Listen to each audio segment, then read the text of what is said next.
It's Kyle here, and it's the time we've all been waiting for as Star Wars fans. The third season, The Mandalorian, has started with Chapter 17, The Apostate. Before I get started on my review, if you haven't watched the episode yet, please do that first, because this review will include spoilers. And since we're starting a new season, I figured this is a good time. Let's start with a blurb at the beginning, just to encourage people. If you're not subscribed to this channel, please subscribe. I really appreciate it. And if you enjoyed this video, please hit that like button. But on the subscriber front, most people who watch this channel are not subscribers, so I really appreciate it if you would subscribe. And with that being said, let's just get started talking about Chapter 17, The Apostate. I think, like a lot of people, and I'll say up front, I haven't watched anybody else's review or reaction yet.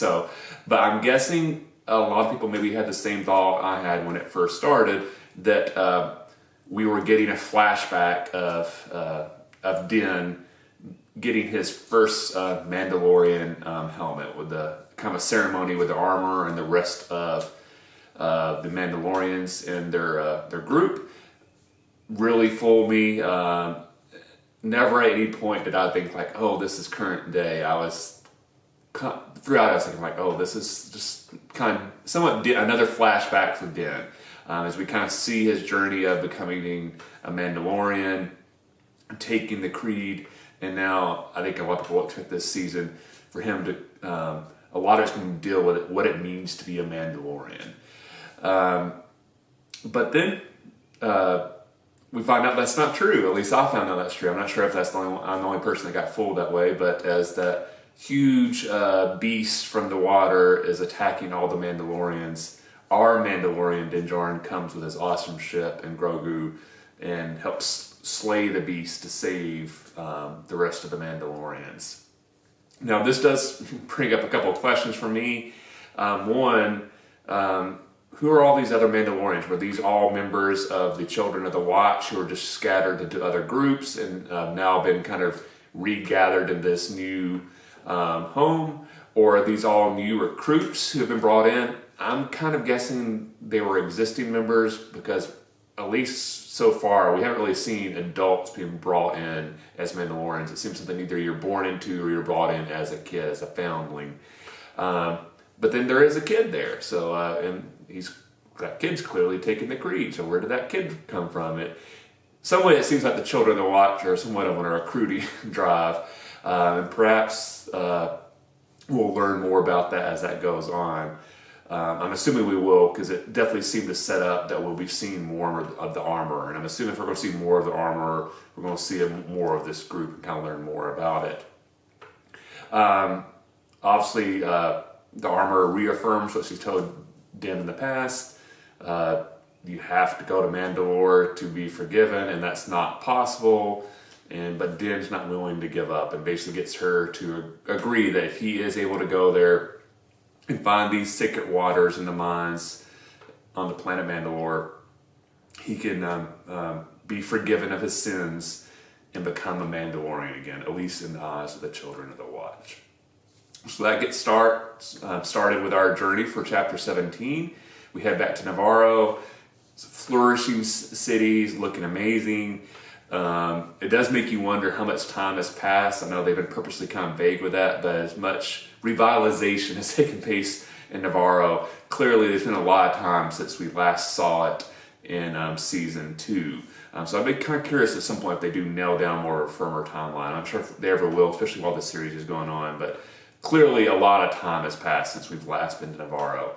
So we quickly find the reason for his visit to Navarro. He wants to reactivate IG. I think his reasoning is, somewhat sound that, with the idea that Mandalore has been poisoned and it's probably not safe, that a droid like IG would probably be the perfect individual to kind of help explore the planet for Din and Grogu and help ensure everything's safe. And obviously, Din trusts IG probably more than 80 droid he could find just randomly. If he can be fixed, we'll be seeing. As we see, they try to fix him, and his memory chip has been damaged and is unable to be repaired at this time. And I'm assuming that's going to be a side quest mission at some point, is Din trying to find the parts to repair IG. Then we get kind of that Navarro is not completely secure yet. We get that there's space pirates around. We get the little drop of where Cara Dune has went. She's been recruited into the Special Forces, so there's currently not anyone to help protect Navarro. And Din is tempted to be recruited for that, but he declined since he's on this mission.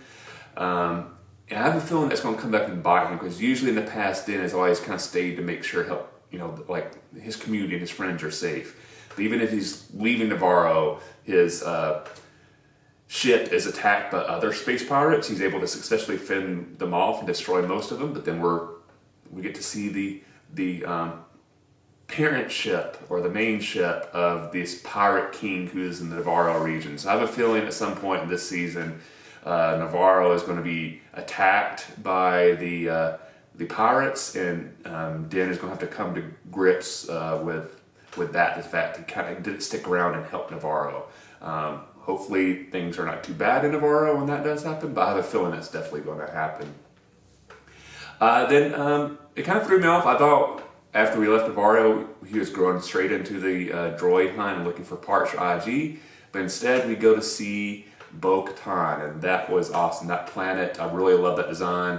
The castle was amazing. I did not know there were any Mandalorian castles left, and so that was really cool, and kind of finding out that, you know, there is some Mandalorian presence in the system of Mandalore. So that was amazing. So I really enjoyed that. I hope we get to see that castle again, because that was a really cool design. When we get there, we see Bo is completely by herself. She's been abandoned, as she kind of tells Din when he asked that when she came back without the Darksaber, everybody just abandoned her, and now they're kind of roaming as mercenaries. If Din wants them, he has the Darksaber, he can claim them. She's clearly suffering from depression. She hasn't given up. I don't know if we've ever seen Bo-Katan so down before. I really loved her performance. That, you know, at this point she's not even, it's not like when Din shows up, she's like, oh, let's fight now. She's clearly just given up. She's just like, Din, you take it. I've lost, I failed. There's no point to go on. Obviously, I think at some point, like, Din is maybe going to help get Bo back into the old Bo-Katan again. So I'm looking forward to see how she does that. I really overall enjoyed the episode. Was it one of my favorite episodes of The Mandalorian? No. I was a little surprised. I'm not surprised. I guess I was more say I was hoping for like a kind of a supersized episode to start the season to kind of catch us up more. I felt like I could have used another 15 or 20 minutes. When I first hit play and I saw the playtime, I was like, oh, dang it, it's kind of a shorter one. But it still caught me off guard when he was leaving Bo. The episode ended there, so I would have loved a longer first episode. But that's just me being a greedy Star Wars fan wanting more content immediately. Definitely excited for the next episode. I'm kind of curious to see where he goes next. Is he going more after this, part for IG? Is he going to try to round up even more help? Because clearly he's so far he's kind of going around to his old contacts. He went to the armor. He's went to Navarro. He found Bo. Is he going to go back to Tatooine? Where is he going to get more help? Is he going to see Boba Fett? Is he going to try to find other people? Is he going to try to find Ahsoka? So what's going to be his next quest to kind of help accomplish his goal of getting back to Mandalore and being forgiven for what he perceives as his sins? So let me know in the comment section below. What did you think of Chapter 17, The Apostate? Did you enjoy it? Did you not? Let me know. Again, if you enjoyed this review, please hit the like button. If you have yet, please subscribe to the channel. I really appreciate the support. Hope you enjoyed my review. Thanks for watching. I'll see you the next time, and may the Force be with you.